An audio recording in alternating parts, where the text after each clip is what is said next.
Hi, I'm Kibbs. And I'm G-Man. I'm all about art, comics and movies. I'm passionate about martial arts, comics and movies. And we're the Brothers Geek Out podcast. Join us every fortnight while we dive into the world of pop culture, from movies, gaming, TV shows and comics. Real world issues, mental health and everything geeky in between. So if you're ready to geek out with us, hit play to join the conversation. This is the Brothers Geek Out podcast.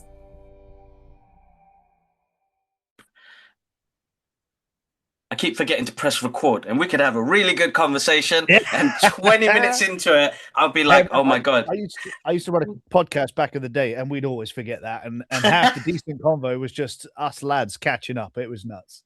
It's still good. I'm getting to see more people do it. It is. We've been doing it 10 years now. No way. 10 years. 10 years when like Skype and YouTube was the only kind of format to kind of. Yeah, and we're slowing down a little bit. Yeah, we still love doing it, but we realize like, oh my god, I'm 45, and I'm like, it's hard to find the time with the kids, and then there's only so much media you can consume. And you recently, so guys, introductions. We've already jumped into this episode. This is I'm trying to remember what number we're coming up to a lot of episodes. So if you check out the YouTube channel and Apple Podcasts, you'll see that I think we've got close to like 1,000 episodes now. And I got Murray on the movies today. We've been wanting to do this. I've been waiting for him to be a guest on the show for a little while now. So thank you for making the time and coming on, dude. Pleasure. Thanks for having me. I love this because it's a legitimate excuse to take some time out of my day and just talk stuff.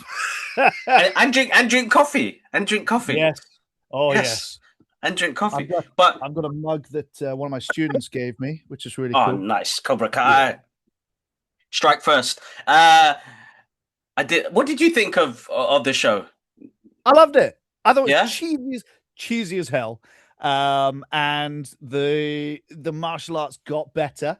Yes, it did. It did. It definitely got better, but it started off so ropey. Oh man, it did. Now, in the beginning it was awful, and then they start putting black belts on, and I'm like, really? Because for those of you who don't know, I have a past with martial arts. I actually teach it as a living. That's what I do primarily. And so obviously looking at the actors, and you got to bear in mind they're actors. Okay, I get it, but you're looking at it going, oh no. But then in the later seasons, I'm like, well, damn, they really upped their game. They did. Because I mean, Ralph is not much of a martial artist or a physical dude. Great movie catalog, but then again, his fighting style always used to get me. At the beginning of the season, I'd be like, oh, he's really stiff.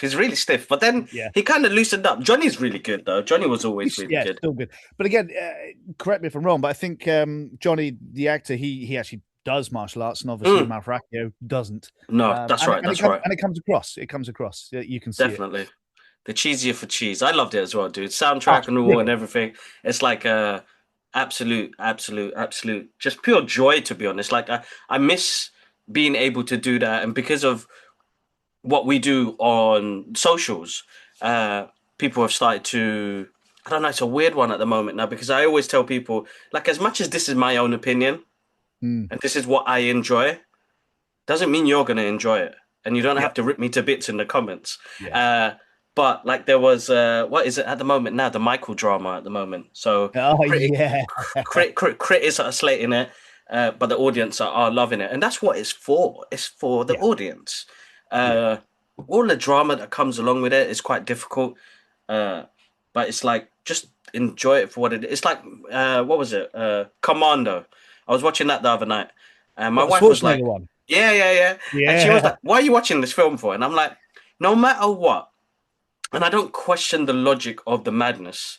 It's a good, entertaining movie. Like some of the best one-liners in movie history, because you're like, I don't think anybody else could have pulled those one-liners off. Like, don't disturb my friend. He's dead tired. You know, he goes, she goes, oh, this is a fucking canoe. This is a fucking canoe. And he goes, get in there and start paddling. And I'm like, he had such a straight face. And I'm like, you know what? This movie is brilliant. Like pure entertainment. And like, there's no logic needs to be taken in. It's a fun But action movie. I think we often forget this, which is why I typically stay away from whole 6, 7 out of 10 or whatever when I'm covering movies. It's just my opinion. Critics have to look at it from a critical standpoint. So critically, the Michael Jackson, I've not seen it. Critically, the Michael Jackson movie might be terrible, badly put together, highlighting just the best bits of his career. So it's more of a highlights reel. So the critics may have a point, which of course the audience is going to disagree with because they're there to be entertained. And I think this is a handicap of critics, which is why when I try and look at a movie, I've said it often, the movie is absolutely terrible, but I enjoyed the heck out of it and it's well worth it. Like, I want to be entertained for 90 minutes and it did its job. Great. Exactly. Carry on. Yeah, exactly. I think it gets to a point where it can be far too serious. I mean, I don't know recently if you heard about A24 rewrite. Well, they're going to do a remake of Jean-Claude Van Damme's Bloodsport. Yeah, I saw that. Now I'm mixed. Like, it doesn't bother me about remakes and reboots and everything because stories can be prolonged. I mean, Star Wars is going 40 plus years now. You know, we've got a whole big universe to like really enjoy, and now I can enjoy them with my kids as well if they get into science fiction.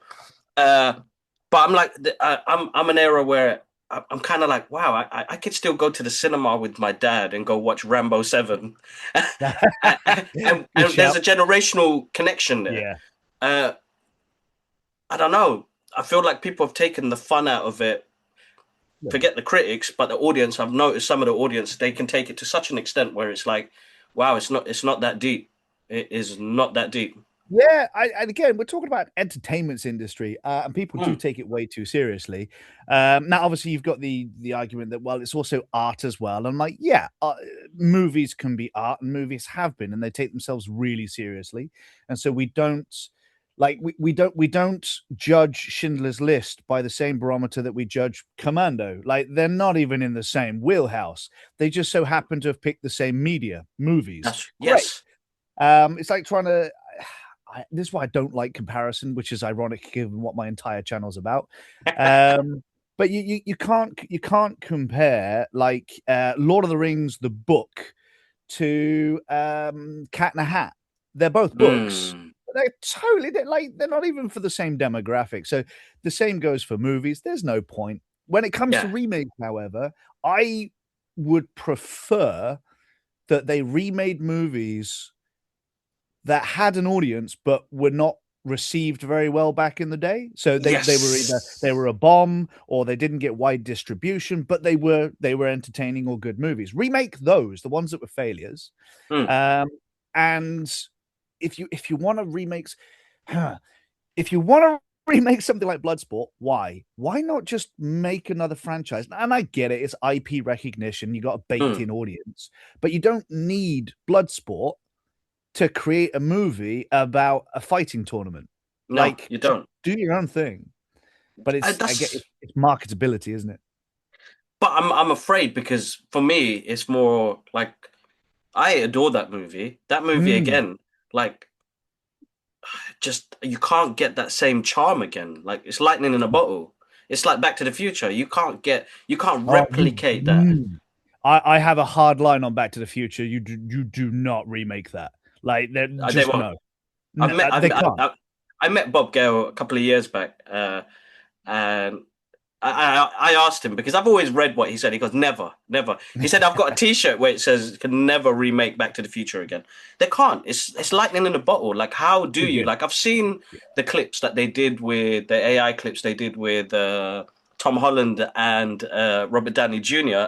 Oh, yeah, I saw it. I saw it a little bit, but I'm like, it could work, but I don't know, man. Sure, it could work, and it would probably make money, but it's like, just don't do it. There's no need for it.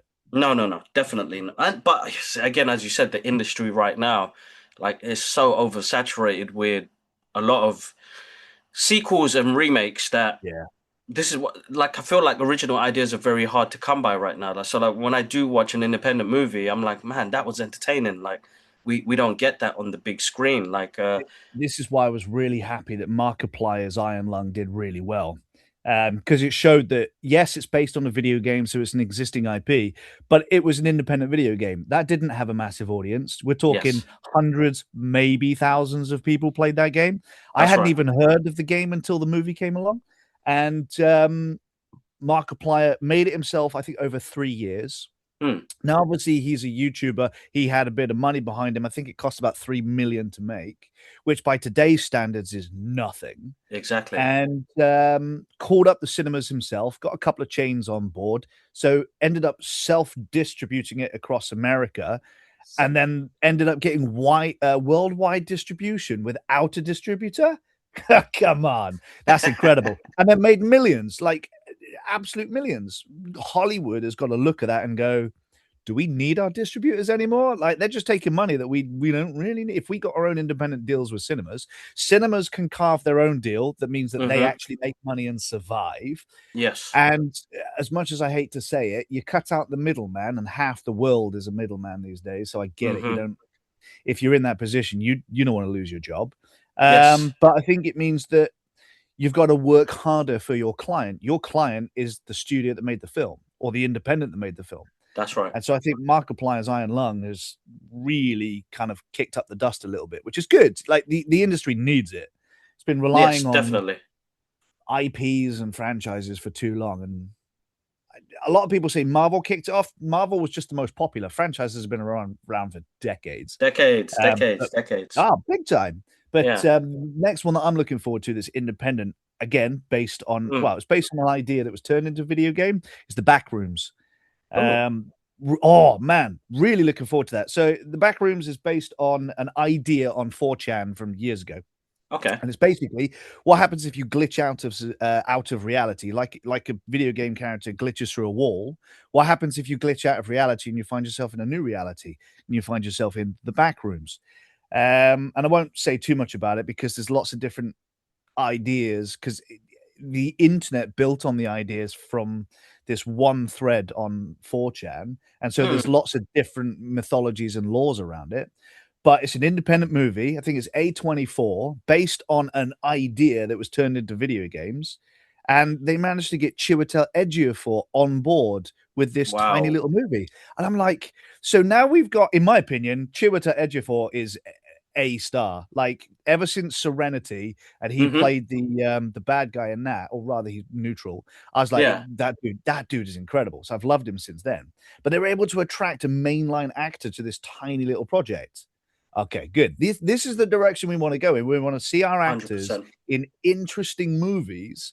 And I forget who said it, but somebody, it was one of the critics, and they weren't too far wrong. They were like, movie stars are going to die with franchises because you don't go to the cinema to see Chris Evans. You go to the cinema to see Captain America. Captain America, yes. Like, that's right. Yeah, that's a problem, because then you can't market your stars. And so they can't change franchises. They're stuck with a franchise because people want to see Captain America. And lo and behold, who's returning to DC to try and save Marvel, because the MCU is kind of faltered recently? It's Robert Downey Jr. and Chris Evans, because people want to see their characters. Yeah, there's some problems. Yeah. No, definitely, you're right. I still feel like it was like a low ball for fans that really loved the franchise to see it grow as well, because they started taking risk in phase 4 and 5. And you're like, we're a repetitive culture. Yeah. And you can see it on socials. Everybody does the same thing. Yeah. Every video, it's the same thing. It's like, how many times am I going to hear the same song again? We're so, I feel like it's like, just like, I don't know. It's like, it's programmable, basically. It's programmable. It's what they did back in the 80s and 90s when it came to the type of music they played on the radio compared to what we were listening to in school and stuff like that. So it's like what they could control with what's always out there. So it's repetitive. It's like nothing. It's nothing creative, and it's nothing different. It is creative still, like, because I feel like people have got creative, but it's repetitive, and we're used to seeing that repetitive in music, in movies, in art. And this won't be the first time it's happened either. It's just that it's the first time it's happened in a long time. So these days we're talking about comic book movie fatigue, Whereas back in the day, it was westerns. Westerns was every other movie, and now westerns have gone out of style. Then it was pirate movies, but they became A, too expensive to make, and B, they were everywhere. And so you don't really see them anymore other than Pirates of the Caribbean. Mhm. And now it's the same again, but it's comic book movies this time. Give it another 20 years, it'll be a different genre of movie. So you're absolutely right. It just goes round in circles. It's just It will genre do. It will do. shifted. It will do. I still love spaghetti westerns, though. I grew Oh up on man, them. they're great. Yeah, spaghetti And westerns. I I really mean, like. go on. Carry on, Sorry, bud, you were sorry. saying? I was going to say I really enjoyed the Magnificent Seven remake with Denzel Washington. Yeah, Brilliant movie. Loved it was really good. Really Yeah, good. and Really then good. Really good. what was the last one with? It was a Netflix release, which was a shame, and it was with the guy who played Kang the Conqueror, whose name escapes me right now. Oh my god, not Jason. Oh my god, Yeah, I know which one you're talking about. Though. No, I had Idris Elba as the bad guy. that's right. Yeah, and that was great as well. So you can get these Dude. one-off really good from the genre, but the genre played out years ago. And unless Disney do something really big and not just play the old tunes, i.e., bringing back Captain America and Robert Downey Jr. as Doom, I think the MCU will go the same way. Like it'll be played out. They'll have to do something with it, but it'll go the same way as westerns and pirate movies. No, that's right. Exactly that. Exactly that. He played Ruthless Buck. It was a movie called The Harder They Fall. That's the one. That was really good. It was Very incredible. good. Very good. Yeah. Grew up on like spaghetti western movies, so my dad absolutely loved the style of that as well. Mine too. I mean, Sergio Leone is still probably one of my favorite directors. So good, man. Tension. I mean, I know a lot of it came from Akira, Japanese director. Yeah. Oh, it's I gone can't out of my remember head. Yeah, can't remember Akira Kawasaki, I think it was, who did the original Seven Samurai that then they turned into the Magnificent Seven, and then so on and so on, which is always going to be retelling of different stories in different ways. I mean, that's like Mandalorian and all the other ones that we're getting at the moment as well. But wanted to touch on a little bit of the type of movies that you do cover on your channel, because you always bring up anything classical, you always bring up, but then you do bring up some of not the mainstream movies. You do focus on movies that I've always like, oh my god, I haven't seen that in years. I'm gonna watch it again, or I've never even seen this movie. I'm gonna go watch it. So like you cover quite a lot on your channel. Like, what made you kind of stick out from everybody else? Well, great question. Content creators are always trying to find a new way of doing the same old thing, and I get it. Like, there's only so many ways that you can talk about movies, and so I was like, well, rather than just talking about all the latest stuff that's coming out, because there are thousands of people doing that, and it doesn't interest me. That means, oh god, I got to keep up with the ticket sales. I got to go to the cinema. I was like, I haven't got time or money for that. Sod that. So I just sat down and I put the tiniest amount of thought into it. I was like, I like sci-fi, so I'm going to do sci-fi. I will talk about nothing but science fiction. Thankfully, sci-fi has a lot of subgenres. Yes, it does. So, yeah, sci-fi is such a big thing. There's got loads of subgenres, but also because sci-fi is a bit niche, there are lots of low-budget sci-fi movies that people haven't seen, but because of the type of person I am, I will hunt them down and I will go and find them. If I have to buy the DVD, if I have to do different subscriptions just to watch that. Like, I bought Apple TV Plus for 1 month. Is it Apple TV Plus? Is that what it's called? Apple, whatever it is. Yeah. Just so I could watch Silo and Tom Hanks science fiction that I couldn't see anywhere else. And so I caught up with all these sci-fis and canceled the subscription. I'm like, right, I'm done with that. We're good. Yeah. Although I might have to go back and get it again unless they release it on DVD, because Silo season 3 is coming out and I haven't seen that yet. Yes, that's right. The trailer came out. Yes. Yeah. And then I did that for nearly a year because I've watched so many sci-fi, so I know about the obscure ones and I know where to find them. Or I've got them on DVD because I've got about 4,000 DVDs. And if I went to HMV and I saw a sci-fi and I didn't know what it was, I'd just buy it. Like, if it's cheap enough, I'll buy it and give it a go. Yeah, and these days with PEX, you can do the same thing, like 50p for an old sci-fi. Bloody brilliant. Yeah, give it to me. Give it to me. I'll take it. I don't know where you got the space for that, dude. I love it. No, all of mine. I'm looking at it right now. It's all underneath the stairs. I used to have them up on shelves, but then the collection got way too big for the shelving units. So I collapsed the shelves and put them underneath the stairs. And I'll go through them every so often, grab a whole bunch. Like, right, this week I'm going to watch 3 or 4 of those because I don't sleep Nice. much. Okay. No, somewhere between 4 and 6 hours a night. So I'll watch something. And then I did, what was it? Solomon Kane. I have Solomon Kane, the DVD, and I was like, I know it's not sci-fi, but I love it. So I covered Solomon Kane, ended up being one of my most popular videos in a while. I was like, right, okay, so we're going to expand. So now I do sci-fi, fantasy, and things that feel up Different. my street. Yeah. A little bit different. No, it's good. And it keeps the channel different, and it pushes me as well, because inevitably people bring their own opinions, which is great. Like, that's what we want. And like, hey, have you seen this movie? Have you seen this movie? So the biggest thing that I have realized since starting the channel is that I have not watched as many movies as I thought I had. Like, there are still plenty I'm missing. Yeah. And so people will happily point them out, which is great because it means we get to watch new stuff or old stuff, but for the first time.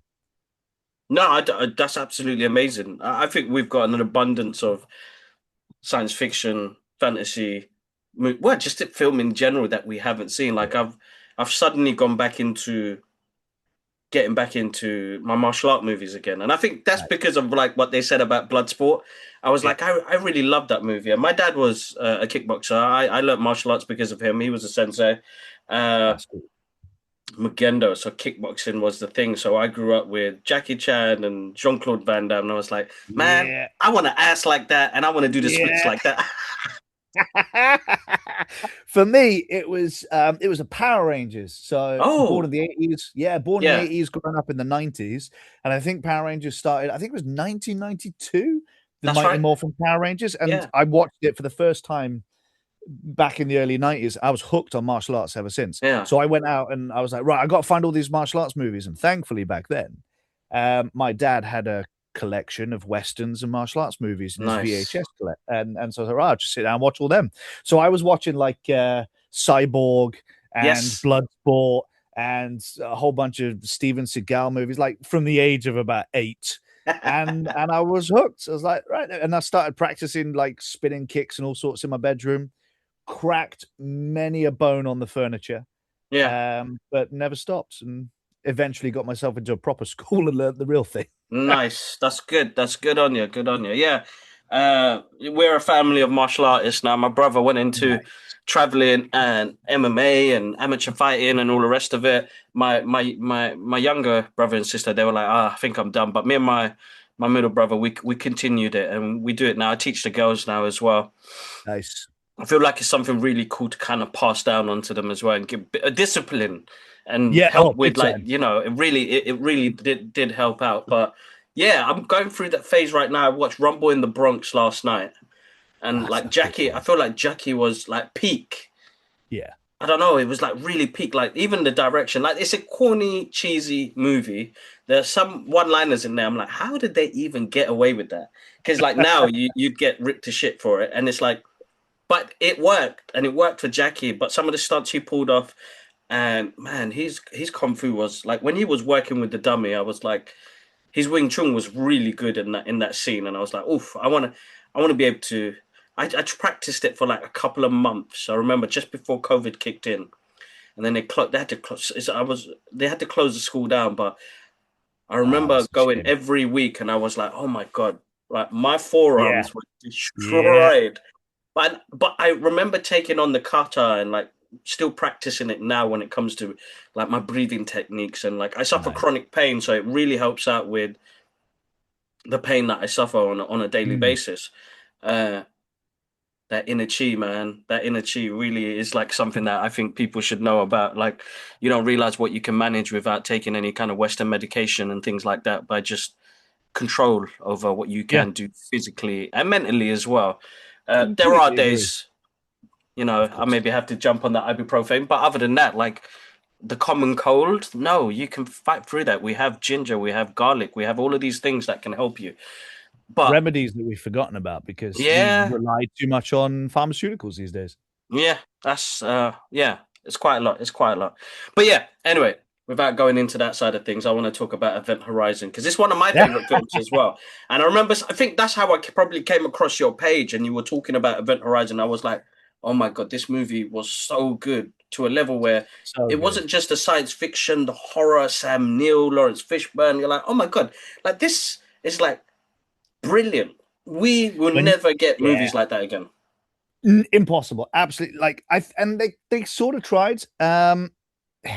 What was it? Ash. Did you catch Ash? Oh yes. Yeah, like I was so hyped for Ash because the trailer made it look like a modern Event Horizon. Yeah. I'm like, oh, this is gonna be good. I was like, oh no, they missed the mark so hard. Because they I think they wimped out with the ending. 100%. Don't get me wrong. 100%. Gory, and they played around with the storytelling. It wasn't all chronological because you had flashbacks and trying to figure out what was going on, and then it just ended up being some thing in the ground. I was like, all right, okay. Whereas with Event Horizon, I think one of the reasons that it's like really good, and not everybody, but a lot of people don't notice it until you point it out to them. There is no alien. That and when I first, because I was a bit of an idiot, when I first realized that many moons ago, I was like, holy crap, it's completely psychological and a bit of gore. The fear comes from what could be, because like most movies, as soon as Sam Neill becomes the bad guy and Captain Miller starts, hitting him, and they actually get into it, the tension and the fear is gone. You're just in a bit of an action movie now. And so all of the fear came from, you don't know what this is. And it ended up being whatever was extracted from their minds. It was their worst fears, and it was bloody brilliant. So good. Alien, but one of the best horrors in sci-fi. Top tier. So good. Even the visuals, dude. Like to this day. For 98. Yeah. Bro, like the visuals, the shit, the craftsmanship, like every time I watch a making of that movie, I'm still in awe with like some of the stuff that they got up to back in the days, because it's like, oh, it's crazy. That it doesn't have that physicality to it. It doesn't have that tangible feeling. Like I feel like if I could walk the decks of that ship. Yeah, and you could, because again, old sci-fi to new sci-fi, they built it. The ship was physically there, which means that you've got something that your actors can interact with. Yeah. Now, don't get me wrong. I appreciate that sci-fi's got, that CGI's got its place. So, as an example, there's a director called Simon who's on TikTok, which is where I spend most of my time, and he's making a sci-fi now, but he's making it for next to nothing. And as a result, obviously, it is cheaper. I wouldn't say easier, because he's having to do it all himself, and he's teaching himself a lot as he goes. But it's going to be cheaper for a small indie director like that to use CGI. Otherwise, his movie would never be realized. But if you've got, I think it was Paramount? Yeah. Was it Universal? If you've got a massive studio behind you, and Event Horizon was a $20 million film, which is no small budget back in 98, you can afford to build the sets. Like, don't use the CGI when you don't need to. But and thankfully, Paul W.S. Anderson, because he's always used to be doing smaller budgets, that's exactly what he did. He builds as much as he can. Like, one of my favorite bits in Resident Evil, and this just goes to show that regardless of what you think about him, he's very savvy at what he does. In Resident Evil, there's a scene where the main characters are like going between, I forget, because it's been such a long time since I've seen the original one, whether they're going between tubes or boxes or something, but there's lots and lots of items. And all he did was he put mirrors at the end of the room to double the size of the space. You can't see the actors because he... Oh. Did we lose you, Moray? Hopefully we get you back. Some technical difficulties, guys. Give us a moment. Hopefully we get Moray back. Oh, there you go. You're back. Sorry, you were saying? Figure if it was my internet or yours. I have no idea. I was still... you're back. That's the main thing. As are you. Yeah. As I'll just say it again. Yeah, one of my favorite parts was in Resident Evil He used mirrors to double the size of the room, and I think he Mhm. did the same thing in Event Horizon for one of the scenes, but I'm not too certain on that. And it just goes to show that if you're clever, you can save loads of money, rather than Yeah, just. And the default seems to be, oh, we'll just fix it in post production with CGI. Don't do that with your movies; it looks terrible. hmm No, I agree. I definitely agree. But I feel like studios have taken that away from filmmakers because Yeah, now they're kind of given, like, I mean, Disney just laid off like 1,000 artists. You know, these are the guys nuts. that kicked off the MCU. Yeah, Uh, my stuff is comic book. I've always loved comic book, so the artwork has always been my language. So to hear that, because visual artists are the ones that are putting this together, but I think studios have really moved on to.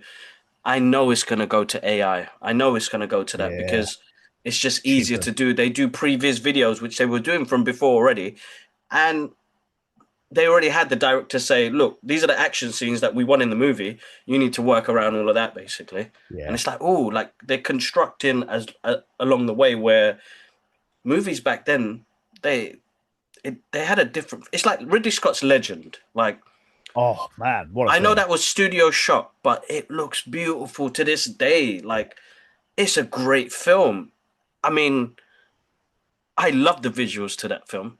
It's one of those films that have been stuck with me. That soundtrack, that movie, still stays with me when it comes to like the visual stylistic look of it Yeah, and the practicality of it. And it's like there's barely any movies like that. Del Toro, sorry, who gave us Pan's oh, Labyrinth. I mean, he's the only one Pan's who's Labyrinth, still. so good. Oh, I love that movie. He's the only one that makes movies like that no more. That he wants that practicality. Frankenstein was good. I found it a little bit boring, but practically and visually it looked Yeah. great. But I liked what he did with the story. You know, we've seen this telling. I don't even know how many times they've made the movie version now. Oh God. Good couple of times, but he's an Yeah. artist. He's an artist, and he loves the traditional art. And I would love to see movie making come back to that point where it has. I think that's why I'm stuck with movies in the 80s and 90s because they had that tangible feeling. You know, when Yeah. Mel Gibson jumps off a roof, he's jumping off a roof. You know, uh, And I yeah, think this is why Tom Cruise yeah, still has a career in spite of his yes, private life. mhm, He is an old school Hollywood star, and he's like, no, yes, if I can do it, I'm going to do it so that the audience can see me in, the plane in Top Gun, or mm. jumping off of a building in Mission Impossible, or climbing the Burj Khalifa in Mission Impossible, or getting blown up in Mission Impossible. Like he does a lot. I think a lot of his later career is Mission Impossible. But yeah, like you can tell, you can currently tell when it's CGI or AI, and I think that's the problem. I think audiences will, and I'm not saying whether this is right or wrong, but I think audiences will calm down when AI is so good that they can't tell. And the only way that they know it's AI is because they were told. But I And feel like again, let's come to that now. There are yeah, I think some things I've seen. there's still bits, but yeah, like the fight between Tom Cruise and Brad Pitt. Mm, Like it as a short, it works really, really well. I was blown away. But as it progresses, it's like, yeah, it's starting to show that it's AI because the yeah, movement's yeah, not yeah. quite right. The lip That's sync's right. not quite right. The lighting is getting better. But the thing that Mm, scares me, have you seen Gray Screen? no. Okay, so I believe it's Ben Affleck's company has come up with Gray Screen. Okay. And what it is it's like green screen, but instead of filling the green with CGI, the gray is filled with AI. And you can literally paint onto the scene anything that you want. And it looks very impressive. But it's just one step forward from CGI. So instead of having to do the work, you prompt it instead. Mm, good. Not sure how I feel about that. Here's a. I mean, we love sci-fi. We knew it was coming. I mean, Yeah. Oh, big James time. Cameron told us in Terminator, Terminator Yeah. 2. He told us, Yeah. man. He told us, and it's happening. It's strange. It's like I was waiting for hoverboards and Oh, man, I thought we'd time have those travel. first. Yeah. We ain't got them yet. Self-take. I mean, it took them only till 2022 or 23 for self-lacing trainers. You're Yeah. like, come on, guys. We're gone way past the date. I thought we would have had this by now, but Yeah, the closest we got was some magnetic board that could only be ridden on that magnetic ramp. I was like, that's not what we wanted. And the marketing campaign, like the buzz around that was huge. Well, they tried to create a huge buzz around it. I think most people looked at that and went, "Nah, that's not what we were asking for." No. We want actual like we want to hover. We want to hover off the floor. Like it's yeah, I want flying cars and oh my god, vertical lines of traffic to fight through, just like in Fifth Element. Like, oh my god. I know, because you might, like, if you think things are bad now, you wait until we've got hover cars and we can crash things better. Oh my god, that's gonna be insane. That will be insane. That's another good film as well, man, about the future. And again, it's a film that flopped.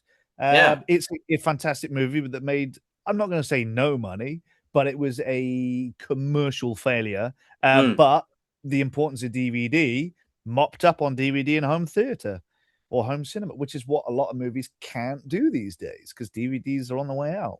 And I am not okay with that. No, am I, dude? No, am I? I still got my VHS player. That's how. Yeah, that's how I roll in.